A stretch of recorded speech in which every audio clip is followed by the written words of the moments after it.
На повидок ли е нова прераспределба на комисиите и пратениците во законодавниот дом, откако вчера на Комисијата за избори и именувања по гласањето се утврди дека опозицијата има повеќе гласови од владеачкото мнозинство.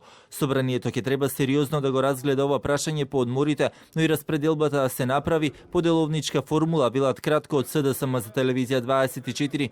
Независните 8 пратеници на ВМРО ДПМН пак денеска исто така побараа прераспределба на комисиите и пратениците кои учествуваат во работата на истите.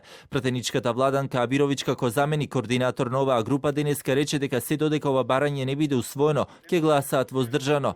Дали пак ваквиот сооднос во Комисијата за избори и именувања наведува на нова коалиција меѓу албанскиот опозицијски блок и ВМРО ДПМН денеска лидерот на БЕСА Билал Касами не сакаше конкретно да одговори, но рече дека нема ништо спорно да има средби на ниво на опозицијски партии, а сличен став изнесоа и од ВМРО ДПМН.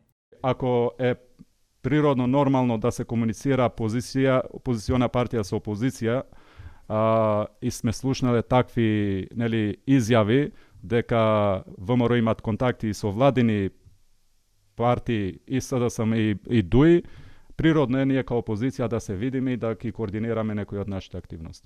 За вице-премиерот Бујар Османи, пак веќе официјализирана е соработката на помалите партии од албанскиот опозицијски блок со ВМРО ДПМН.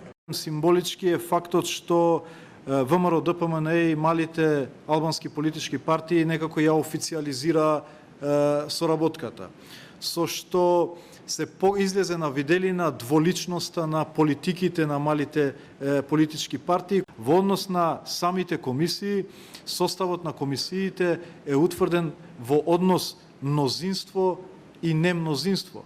Тоа значи дека во некои комисии председателот го има опозицијата, додека мнозинството во комисиите го има позицијата.